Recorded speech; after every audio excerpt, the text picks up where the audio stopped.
Hello everyone, welcome to परीक्षा zone, शिक्षा से परीक्षा तक। तो आज नंबर सिस्टम की क्लास नंबर 4 है। ठीक है, आज हम पढ़ेंगे रिमाइंडर। और हाँ, फिर से मैं रिमाइंड करा दूं, आज रात 8 बजे रीजनिंग की क्लास है। ऐसा लग रहा होगा मोदी जी आएंगे, नहीं, रीजनिंग की क्लास है आज रात 8 बजे। ठीक है, आपको देख लेना है, शायद क्लास अपलोड मतलब आपका वो बन चुका है इवेंट, आप इवेंट को चेक कर लेना।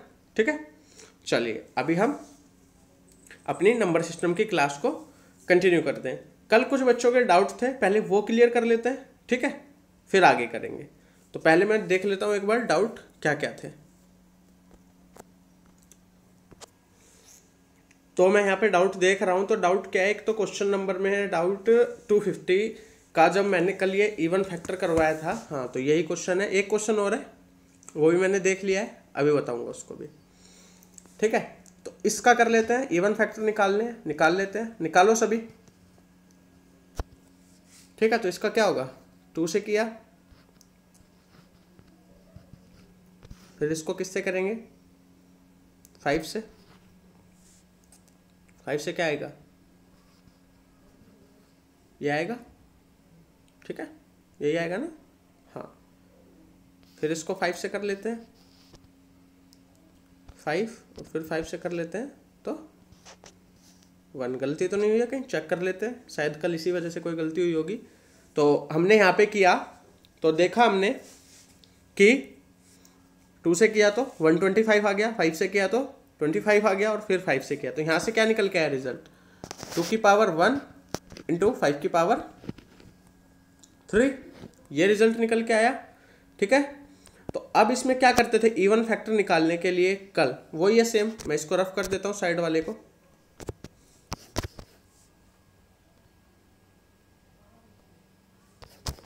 फिर बताते हैं आपको। चार आप बताओ, जब तक कमेंट करो। आपको तो मैंने सिखा दिया है, और बच्चों को तो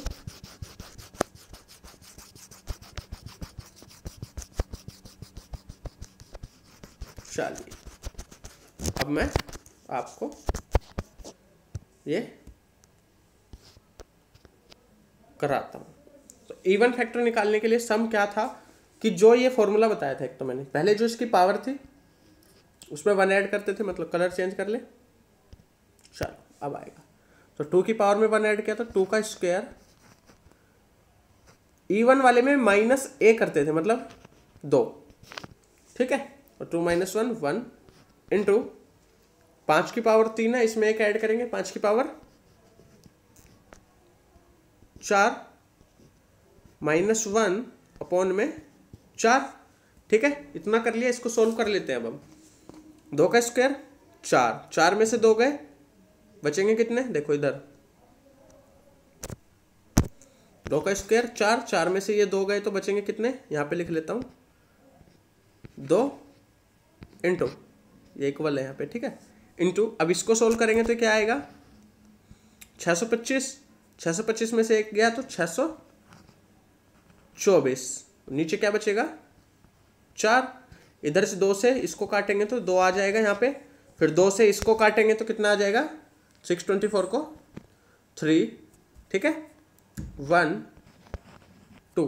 ठीक है ना, 624 का आधा कितना होगा 312, तो इसका आंसर होगा 312। शायद इसका कल हमारा 625/4 आ गया था, वो इसमें से हम कल ने इसमें से एक -1 नहीं किया था। ठीक है, तो ये करेक्शन हो गया। दूसरा करेक्शन, बस मैं उसका क्वेश्चन नहीं कराता हूँ, ऐसे ही बता देता हूँ। कल मैंने एक क्वेश्चन कराया था लास्ट में, 11,550 का था, और मैंने शायद उसमें गलती से यहाँ 500 लिख दिया था, तो वो आपको चेक कर लेना है अपने नोट्स में, यहाँ पे 550 कर लो, और बाकी वो सारा सही है। अगर आपने 500 किया तो देखो आपने गलत किया। ठीक है, ये मैंने यहाँ गलती से 0 बना दिया होगा ऐसे, तो 11,550 का क्वेश्चन था। ठीक है, इतना क्लियर। अब चलते हैं आज के टॉपिक पे। चलिए, तो फिर आज का टॉपिक स्टार्ट कर लेते हैं। आज के टॉपिक में हमें क्वेश्चंस की जरूरत पड़ेगी, तो आज मैं क्वेश्चन 7 लेके हूँ। ठीक है, तो सबसे पहले हमें क्या सीखना है, रिमाइंडर पढ़ने वाले हैं आज हम। ठीक है, तो रिमाइंडर पढ़ने के लिए इसको अपनी कॉपी में लिख लेना, सेकंड टाइप के क्वेश्चन होंगे अब इसमें। ठीक है, एक टाइप खत्म हो गई, कौन सी, फैक्टर वाली। अब हम करने वाले हैं रिमाइंडर की। ठीक है, तो चलिए देखो, रिमाइंडर वाले चीज में पहले में पता होना चाहिए ये एक dividend is equal to divisor into quotient, मैं क्यों लिख रहा हूं, प्लस रिमाइंडर। यही होता है, ये आपको सबको फॉर्मूला ये आता है, स्कूल वाला ही फॉर्मूला है ये, इतना काम का नहीं है, बस पता होना चाहिए। इस पर डायरेक्टली क्वेश्चन आ जाता है, वैल्यू पुट करो और आंसर आ जाता है। ठीक है, तो पता होना चाहिए हमें कि डिविडेंड क्या होता है, डिविजर क्या होता है, क्वोशिएंट क्या होता है। ठीक है, तो इसको मैं बताता हूँ अभी एक तरीके से, और ऐसे किसी को, बहुत बच्चों को दूसरे तरीके से याद होगा ये। तो इसमें अगर हम दूसरा तरीका देखें तो वो क्या है, देखो मार्कर सब ऐसे करते हैं, तो यहां पे क्या होता है हमेशा, डिविजर डिविजर होता है ना, यहां पे डिविजर, यहां पे डिविडेंड, ये लिख लेना इसके अंदर, और इधर क्या होता है क्वोशिएंट, और जो यहाँ बचता है वो क्या होता है रिमाइंडर। अब समझ आ गया होगा आपको, जब डिवाइड करते हैं, इसमें देखो लिखा नहीं जा रहा है, कोई नहीं, आपको समझ आना चाहिए। ये डिविजर होता है, ये डिविडेंड, ये क्वोशिएंट, और ये रिमाइंडर। ठीक है, चलें आगे, अब इसके कुछ बेसिक क्वेश्चंस करेंगे हम। तो चलिए पहले क्वेश्चन की तरफ चलते हैं। पहला क्वेश्चन क्या है, आपको क्वेश्चन दिख रहा होगा सबको स्क्रीन पे, सॉल्व करने की कोशिश कीजिए। मैं 1 सेकंड रुकता हूँ, जिनको आता है वो करिए। ठीक है, मैं 5 सेकंड के लिए आपके लिए रुक रहा हूँ, करो इसको सॉल्व। मैं क्वेश्चन जब तक रीड आउट करता हूँ। If a number divided by 5 leaves remainder 2 and if the same number divided by 8 leaves remainder 5, find the remainder if such number divided by 10। ठीक है, तो हमें ऐसे नंबर की पहचान करनी है। तो देखो अभी एक फॉर्मूला पढ़ा है ना, सेम उसी फॉर्मूले से इजीली हो जाएगा।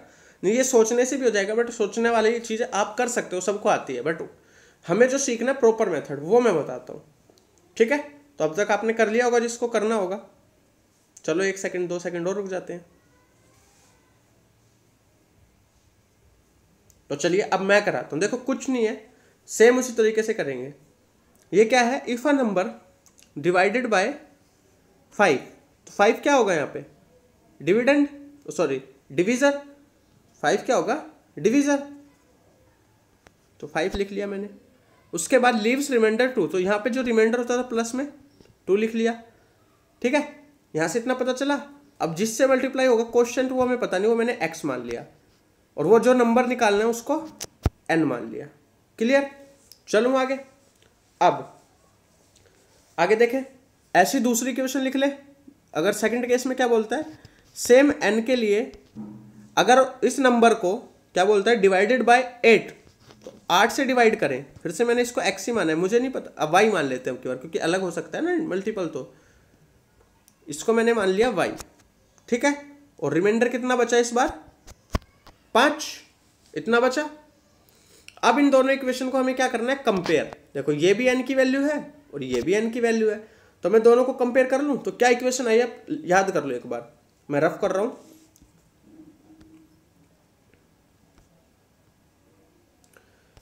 मैं यहां पे कर देता हूं इसको, ठीक है, ऊपर लिख दूं इसके क्वेश्चन के ऊपर, आ जाएगा समझ में, थोड़ा बड़ा लिख देंगे। हाँ 5x बड़ा लिख रहा हूं ना मैं इसलिए, प्लस 2 इक्वल टू 8y, वैसे बड़े कलर में अच्छा लिखा जाता है, प्लस 5। तो ये इक्वेशन हो गई। अब मैं नीचे वाली रफ कर देता हूं एक बार, तो नीचे वाली हमने रफ कर दी है। इससे ये पता चल गया, अब इसको सोल्व करके मेरे को x की वैल्यू बताओ, x की वैल्यू क्या आएगी। इतना टाइम नहीं लगेगा, ये मैं समझाने के लिए आपको रफ भी कर रहा हूँ, तो इसलिए थोड़ा सा आपको लग रहा होगा सर इसमें ही 1-2 मिनट लग जा रहे हैं, पेपर में इतना टाइम हमारे पास कहाँ होगा।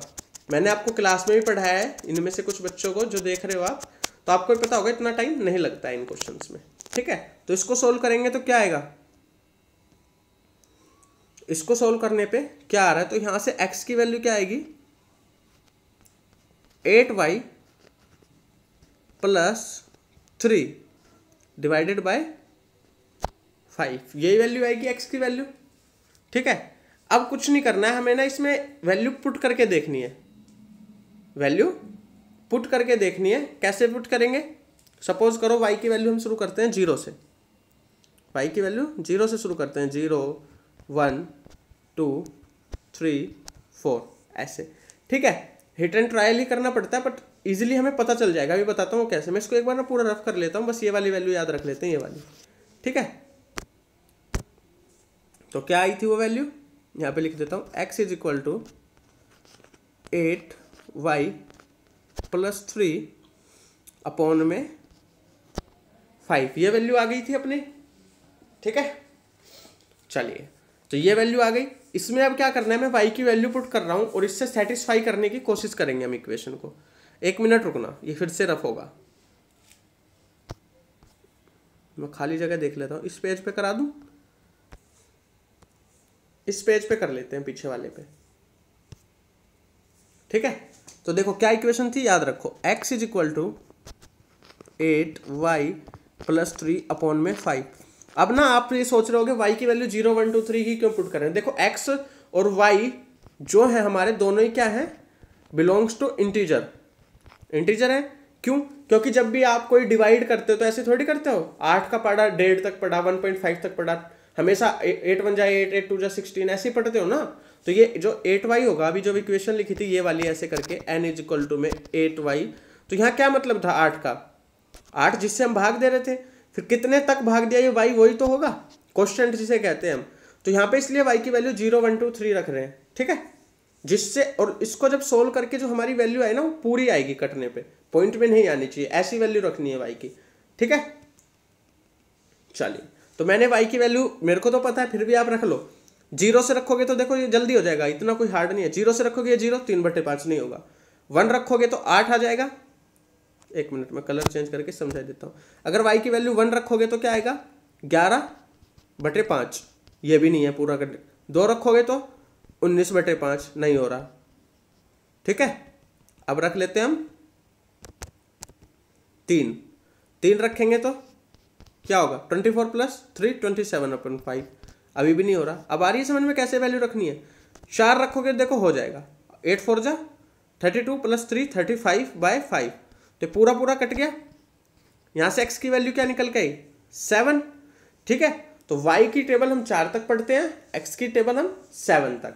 अब हमें यहाँ x की वैल्यू 7 मिल गई है। अब हम किसी भी इक्वेशन में रख के x की वैल्यू रख लेते हैं हम फर्स्ट इक्वेशन में। फर्स्ट इक्वेशन क्या थी, फर्स्ट इक्वेशन बताता हूँ मैं, n is equal to 5x plus 2, तो इसमें रखी मैंने वैल्यू 5, x की वैल्यू कितनी आई थी 7 प्लस 2, तो n कितना आ गया 35, क्लियर, ठीक है। तो यहां से n की वैल्यू क्या आई 37। अभी क्वेश्चन ना पूरा नहीं हुआ है, मैंने इसमें ना 3-4 क्वेश्चन मिला दिए। एक ये सिंपल पूछा जाता है, जहां तक अब तक करा दिया ना इतना। अभी क्वेश्चन में मैंने और चीज देखी थी, देखो क्या था। और क्वेश्चन में ये और डाल दिया था, अगर अब जो नंबर आया उसको 10 से डिवाइड करें तो कितना रिमाइंडर बचेगा। ये तो आसान है, देखो 37 को अगर मैं 10 से डिवाइड करता हूं तो कितना बचेगा 7। 3.7 मत लिख देना अब इसको डिवाइड करने का मतलब ऐसे है कि 37 को मैंने यहाँ पे 10 से डिवाइड किया तो 3 पे चला जाएगा और रिमाइंडर कितना बचेगा 7, ठीक है। तो ये इसका हो गया आंसर। आपको ये चीज़ ना ऐसे नहीं करनी है, आपको बहुत जल्दी करनी है एग्जाम में। कैसे, फटाफट से दिमाग में सोच लेना कि 5 × x होगा कुछ समथिंग प्लस 2, वो इक्वेशन ना दिमाग में सोचनी है पहली दो, मतलब आधी चीज़ें ही लिखनी है आपको, वो आप अपने आप कर लोगे जब प्रैक्टिस करोगे क्वेश्चंस की। इन क्वेश्चंस की पीडीएफ में ऐसे के ऐसे डाल दूंगा ग्रुप में, ठीक है। चलूँ आगे, क्वेश्चन आ गया होगा समझ में। चलिए अब सेकंड क्वेश्चन करते हैं। पढ़ो सभी क्वेश्चन को, समझो एक बार क्या कह रहा है ये। पहले मेरे को ना कमेंट कर दो कि कोई हिंदी मीडियम का भी बच्चा है क्या, क्योंकि मुझे अभी तक किसी ने बोला नहीं है कि हिंदी में कराओ बिल्कुल भी। फिर भी मैं अपनी तरफ से हिंदी में सारी टर्म को बोल रहा हूँ। अब ये तो सबको पता है कि जो रिमाइंडर को उसको क्या कहते हैं, शेषफल, ठीक है। जिसको ना पता हो पूछ लेना, कोई भी टर्म हो कमेंट में पूछ लेना, कैसे भी, मैं सबका रिप्लाई करूँगा, ठीक है। तो when a number x is divided by a divisor then it seems that the divisor is equal to 4, ठीक है। जब इसमें क्या कहता है, कह रहा है कि जो डिविजर है डिवीज़र को मैं यहाँ पे डी से डिनोट कर रहा हूँ, ठीक है। डिवीज़र है वो 4 टाइम्स है किसके, क्वोशेंट के। एंड आगे क्या बोलते हैं, क्वोशेंट जो है वो डबल है किसके, रिमाइंडर के। तो रिमाइंडर क्या रहा होगा 2r। देखो ये रिमाइंडर का डबल हो गया ना, 4 हो गया, 2 से 4, और ये इसका 4 टाइम हो गया। तो यही बोला है क्वेश्चन में। ये लाइन आई समझ में। अब बहुत आसान क्वेश्चन है ये। और उसके बाद क्या कहता है, रिमाइंडर दिया है 40, मतलब r की वैल्यू कितनी है 40। तो मतलब 2 बराबर 40, 1 बराबर 20, 4 बराबर 80। तो देखो 2 की वैल्यू कितनी दे रखी थी 40 क्वेश्चन में, 1 की वैल्यू निकाल ली मैंने 20 आ गई। तो इस 4 की वैल्यू निकाल ली तो 80 आ गई। अब यहां से क्या पता चला, ये क्या है, क्वेश्चन कितना है, पूछा क्या है पहले ये देख लो। The value of x is, ठीक है, x की वैल्यू निकालनी है, मतलब हमें यहाँ पे डिविडेंड निकालना था, वो निकाल देंगे। तो अभी यहां से ना क्या क्या पता चल गया, देखो 1 मिनट, हाँ हमें यहाँ पे पता क्या क्या चल गया है। हमें पता चला डिविडेंड कितना है, सॉरी डिविजर कितना है 20, क्वोशेंट कितना है 80, रिमाइंडर कितना है 40। ये 3 चीजें पता चल गई। अब बताओ वो फॉर्मूले में चौथी चीज निकल जाएगी ना इजीली, फोर्थ चीज जो हमें निकालनी है वो तो इजीली निकल जाएगी। निकाल देते हैं अभी, देखो क्या था, ये लिख लो अपनी कॉपी में, ठीक है। चलो लिख लिया होगा, चलते हैं आगे। तो फॉर्मूला क्या था, फॉर्मूला लिख देता हूं जल्दी से शॉर्ट में।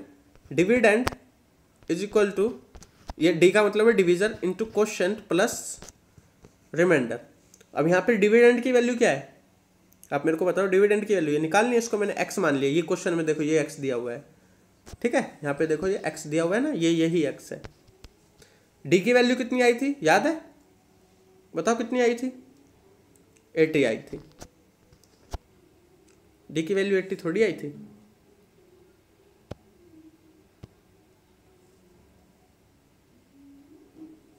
तो d की वैल्यू आई थी 20, क्वोशेंट की वैल्यू आई थी 80। देख लेना, मतलब ये दोनों तो मल्टीप्लाई में ही है, मेरे को भी याद नहीं, मैं भूल गया, मेरे को फिर से सोल्व करना पड़ेगा नहीं तो, ठीक है। रिमाइंडर कितना था 40, इसको सोल्व कर लो, ये कितना हो जाएगा 160 प्लस 40 200, ठीक है। तो यहाँ पे जो हमारा डिवीजर था ना वो ज्यादा था, मतलब ये वाली टर्म ज्यादा थी। ये क्वेश्चन पढ़ लेता हूँ मैं एक बार। When a number x is divided by a divisor then it seems that the divisor is equal to 4 times the quotient.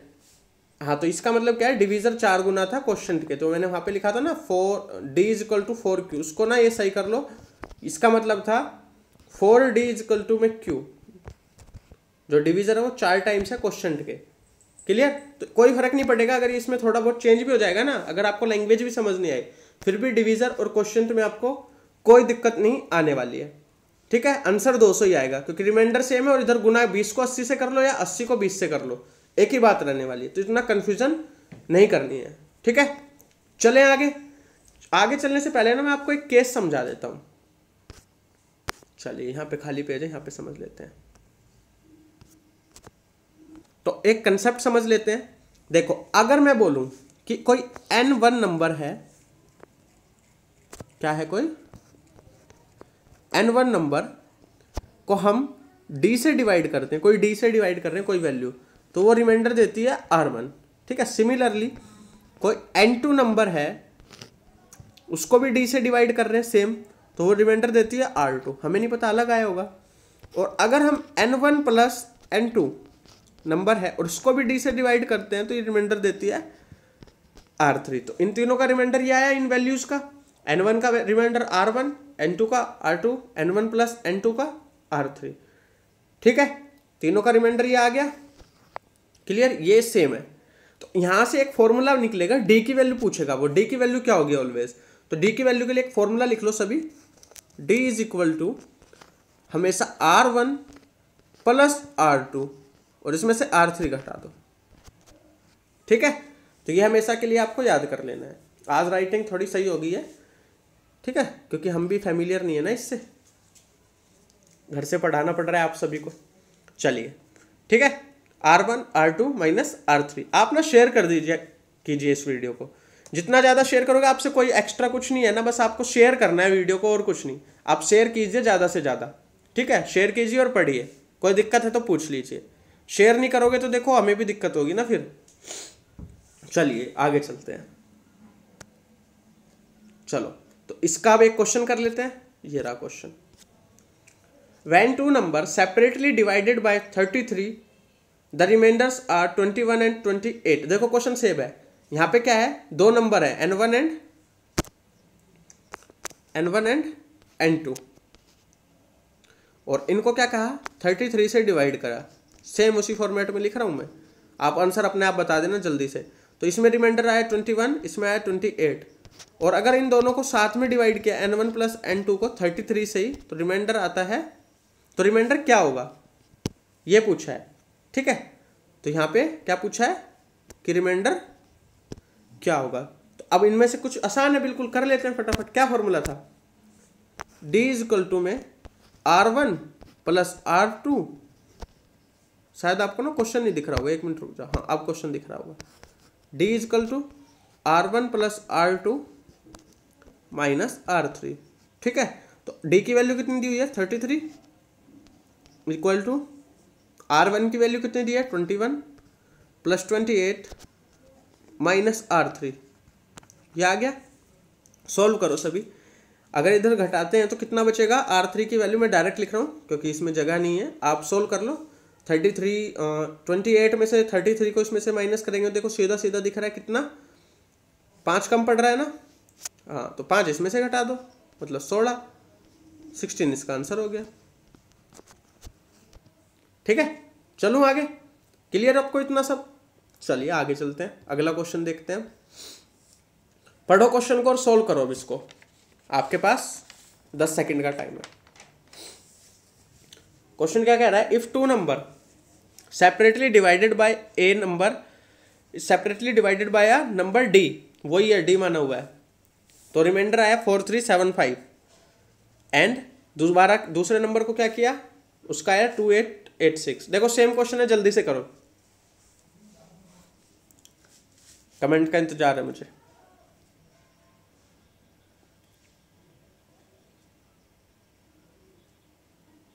करो करो जल्दी करो।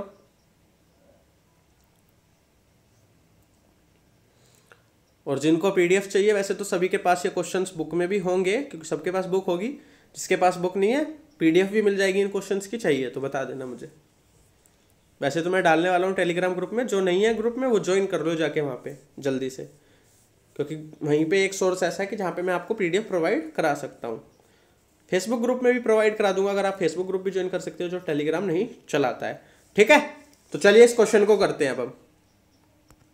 तो इस क्वेश्चन को किया जाए, सेम है, हाँ तो क्या था, n1 नंबर है कोई, ठीक है, n1 नहीं इन्होंने नाम दिया हुआ है, देखो x एंड y बोला हुआ है ना, x नंबर है कोई, ठीक है, सेम फॉर्मेट है। इसको डिवाइड करने पे रिमाइंडर बचता है, इसको डिवाइड करने पे d से रिमाइंडर बचता है 4375। दूसरा नंबर है कोई y, इसको डिवाइड करने पे बचता है d से ही 2886। अब x प्लस y को करते हैं तो रिमाइंडर क्या बचता है 2361। जल्दी से नोट कर लो इसको, ऐसे फॉर्मेट है, d से ही डिवाइड किया है यहाँ पे भी, ठीक है। तो तीनों से डिवाइड करने पे ये वैल्यू गिवन है हमें क्वेश्चन में, बस अब डायरेक्ट अपना फॉर्मूला लगाएंगे, अपना सोचना ही नहीं है कुछ। अगर वैसे करोगे तो बहुत टिपिकल है, करके देख लो। चलो करते हैं। तो हमें क्या निकालना है, d की वैल्यू कर दो R1 plus R2 minus R3, तो क्या होगा, R1 कितना है 4375 प्लस 2886 माइनस 2361। करो कैलकुलेट सारे, रुका हुआ हूँ मैं। वैसे सबने आंसर अब तक निकाल लिया होगा, मैंने टाइम दिया था करने का। तो इसका आंसर क्या होगा, मैं डायरेक्टली लिख देता हूँ क्योंकि अभी यहाँ पे जगह भी नहीं है, मैं आपको सोल्व करके दिखाऊँ कैलकुलेट, तो आप कर लेना डायरेक्टली। आंसर ये है ठीक है, अगर कुछ एरर हो तो आप देख लेना, आंसर यही होगा। सॉल्यूशन तो आप कर ही लोगे, इतना हार्ड थोड़ी है इसको माइनस करना, करके देखो अभी सभी कॉपी में अपनी। ठीक है, चलें आगे। चलिए अब आ जाता है अगला, रिमाइंडर ऑफ फैक्टर। इसको और कर लेते हैं आज, इस वाले टॉपिक को पूरा कर देते हैं, फिर कोई नया नहीं शुरू करेंगे क्योंकि उसमें फिर टिपिकल हो जाता है आपके लिए सबको करना। चलिए देख लेंगे जैसे भी होगा। चलो रिमाइंडर ऑफ फैक्टर की बात करें तो इसमें एक क्वेश्चन है आपके लिए कि ये बताइए आप, इसका एक क्वेश्चन होगा मेरे पास, देख लेता हूँ मैं। हाँ, ये नंबर है, अगर किसी नंबर को 342 से भाग देने पे रिमाइंडर बचता है कितना, 47, तो उसी सेम नंबर को अगर 18 से डिवाइड करूंगा तो क्या रिमाइंडर बचेगा। करो, ये क्वेश्चन बहुत आसान है, इसके लिए ना कोई रूल चाहिए ना कुछ, बिल्कुल आसान है। ठीक है, बिल्कुल आसान है। करो, ऑप्शन दो, 8, 10, 11, 12।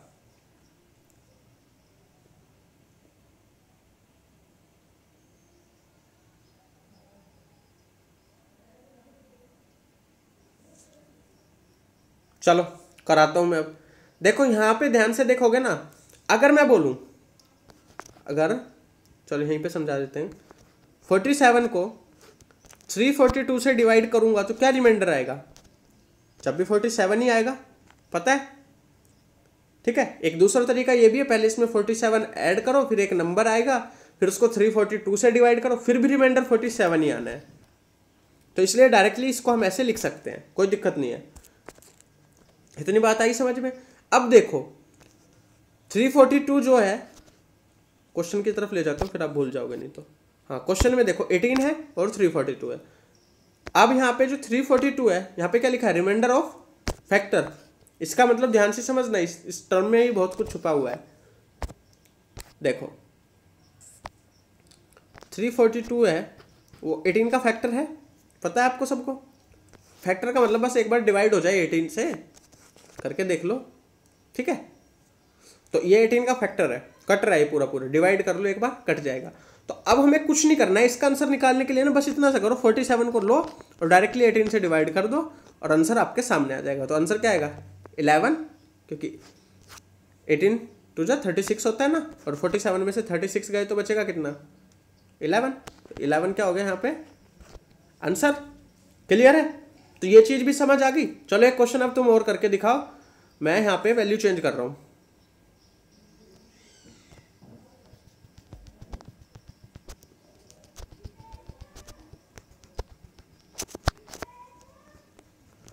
यहाँ पे मैंने बोला आपको वैल्यू, मैं आपको कोई नई वैल्यू देता हूँ सोच के, एक मिनट रुकना 2 सेकंड, कि अगर मैं यहाँ पे वैल्यू ले लेता हूँ आपके लिए,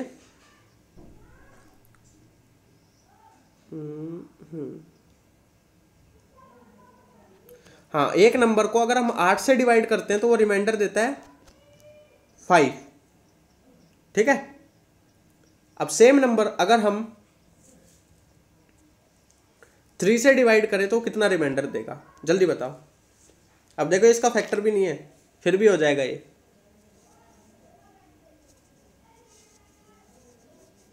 नहीं, इसमें ना ये फैक्टर ही लो, नहीं तो उसके लिए फिर अलग लॉजिक बताना पड़ेगा आपको। 4 से बताओ, उसके लिए फिर काफ़ी पॉसिबल केस बनते हैं। ये हमेशा इसका फैक्टर में ही देगा वैल्यू वैसे तो इसका देखो इतना सिंपल है, 5/4 कर दो, तो इसका आंसर क्या आएगा, 1, क्योंकि ये 4 पे एक बार जा रहा है। ठीक है, तो इसका आ गया 1 आंसर। चले आगे। अब ये क्वेश्चन और भी हैं बट अभी इनमें टाइम लग जाएगा, तो हम इसको आज नहीं करते हैं। आज ना हम इतना ही रख लेते हैं, काफ़ी रहेगा, क्योंकि फिर ये बड़ी टाइप है जो अब मैं आगे कराने वाला हूँ सक्सेसिव डिवीजन की। इसमें आपको फिर काफ़ी टाइम चाहिए, इसके लगभग कम से कम भी नहीं तो 5-6 क्वेश्चन कराने होंगे। कल वो करा दूंगा, इसकी जगह भी मैं आपको एक नई चीज़ सिखा देता हूँ जो छोटी सी चीज़ है यहाँ पे। ठीक है, तो देखिए क्या है वो। अगर एक नंबर है यहाँ पे, मान लो 5, 8, 9, 1 into 3, 7, 1 ठीक है। अब इसको मैंने बोला 11 से डिवाइड कर दो, इसको 11 से डिवाइड कर दो, तो बताओ इसका रिमाइंडर क्या होगा, जल्दी बताओ इसका रिमाइंडर क्या होगा। इसके लिए मेरे को अभी आपको डिविजिबिलिटी भी सिखानी है, वो मैंने आपको सिखाई नहीं है, ठीक है। तो डिविजिबिलिटी सिखा दूंगा मैं आपको, फिर आपको क्लियर हो जाएगा। आज थोड़ी सी छोटी क्लास है कल के मुकाबले, बट ठीक है, आपको ये चीज़ें आनी जरूरी हैं। मैं पूरा कराऊंगा चैप्टर की, कोई दिक्कत ही नहीं है। तो इसको देखो, इसमें करने का क्या तरीका है, यहाँ पे डिविजिबिलिटी चेक कर लो कि ये नंबर 11 से डिवाइड हो रहे हैं, तो मैं पहले इसको चेक कर लूँ।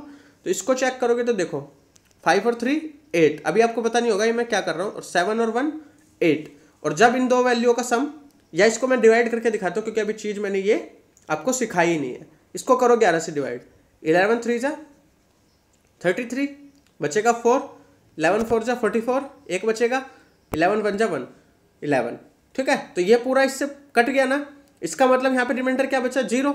अब इसको मैं इससे 0 से मल्टीप्लाई करूंगा इसके रिमाइंडर को, तो 0 ही आंसर आ जाएगा इसका डायरेक्ट, ठीक है। तो इतना आसान सा क्वेश्चन था। लो एक वैल्यू पे और करो, 6 8 0, ठीक है, इंटू 441 डिवाइडेड बाय 21। बताओ, ऐसे क्वेश्चन आएंगे इजी इजी, आंसर बताओ इसका कमेंट करके।